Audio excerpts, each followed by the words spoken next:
Monster വേഴ്സിലെ അടുത്ത sequel പടം അവസാനം റിലീസായത് Godzilla x Kong the new empire ആയിരുന്നു. ആ ഒരു സ്കാർക്കിങ്ങിനെയൊക്കെ കാണിച്ച ഒരു കിടിലൻ പടമായിരുന്നു അത്. അടുത്ത സിനിമ 2027 വരുന്നത്. ഇതിനൊരു സീക്വലായിട്ടാണ് വരുന്നത്. സിനിമയുടെ ടൈറ്റിൽ അവർ ഇൻട്രൊഡ്യൂസ് ചെയ്തിട്ടുണ്ടല്ലോ, റിലീസ് ചെയ്തിട്ടുണ്ടായിരുന്നു. സിനിമയുടെ പേര് ഗോഡ്സില്ല എക്സ് കോങ് സൂപ്പർനോവ. അപ്പോൾ ഈ സൂപ്പർനോവ എന്നുള്ള പേര് നമ്മൾ ഇതിനു മുമ്പ് ഈ രണ്ട്, അല്ലെങ്കിൽ ഗോഡ്സില്ലയുടെ ഹിസ്റ്ററി എടുത്ത് നോക്കുകയാണെങ്കിലും കണ്ടിട്ടില്ല, കോങ്ങിൻ്റെ ഹിസ്റ്ററി എടുത്ത് നോക്കുകയാണെങ്കിൽ അവിടെ ഈ സൂപ്പർനോവ മെൻഷൻ ചെയ്തിട്ടില്ല. അപ്പോൾ ഞാൻ എന്താണെന്ന് അറിയാൻ വേണ്ടി ഇങ്ങനെ കുറേ തപ്പിപ്പോയ സമയത്ത് കോമൺ ആയിട്ട് കണ്ട കുറേ അധികം സാധനങ്ങളുണ്ട്. അതായത് സൂപ്പർനോവ എല്ലാവരും സ്പേസുമായിട്ടാണ് റിലേറ്റ് ചെയ്യുന്നത്. ഒറിജിനൽ സൂപ്പർനോവയായിട്ട് റിലേറ്റ് ചെയ്തിട്ട്, അതായത് ഇതൊരു സ്പേസ് റിലേറ്റഡ് സിനിമയായിരിക്കും. സ്പേസ് ഗോഡ്സില്ല എന്ന് പറയുന്ന ഒരു ക്യാരക്ടറിനെ പറ്റിയിട്ട് പലയിടത്തും പറയുന്നുണ്ട്. ഒരു ക്യാരക്ടർ ഡെത്ത് വരും എന്ന് പറയുന്നുണ്ട്.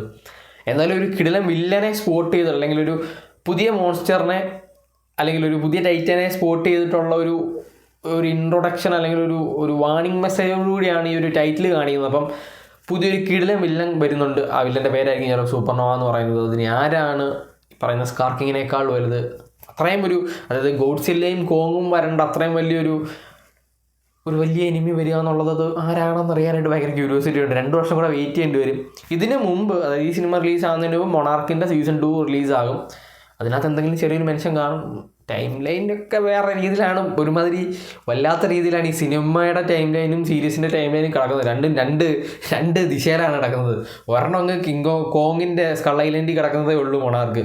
ഇവിടെ ഇപ്പോൾ ഇത്രയും ആ ഒരു ഇത് വന്നിട്ടുണ്ടാവും. അതെങ്ങനെയായിരിക്കും അവർ മെൻഷൻ ചെയ്ത് വരിക, ഈ സൂപ്പർനോവ പറ്റി മെൻഷൻ ചെയ്യുമെന്നും അറിയില്ല.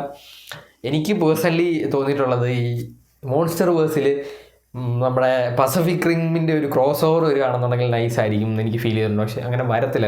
രണ്ട് യൂണിവേഴ്സാണ്. പറയുന്ന മോൺസ്റ്റർ വേഴ്സ് അല്ല അത് കൈജു വേൾഡ് വേറെയാണ്. അങ്ങനെ വരികയായിരുന്നുണ്ടെങ്കിൽ നൈസായിരുന്നു. ചാൻസസ് കുറവാണ്. എന്തായാലും ഇതൊരു സ്പേസ് റിലേറ്റഡ് സിനിമയാണെന്നാണ് ഞാൻ കണ്ടത് കുറേ ഇടത്ത്. അറിയില്ല ഇനി എങ്ങനെയാണെന്ന് ഇവർ ചെയ്തു വെക്കുന്നത്. എന്തായാലും ഒരു കിടിലൻ പടമായിരിക്കും. ഈ 2 പടങ്ങൾ സൂപ്പറായിരുന്നല്ലോ. അപ്പോൾ അതേപോലെ ഒരു കിടിലൻ പടമായിരിക്കും ഇത്.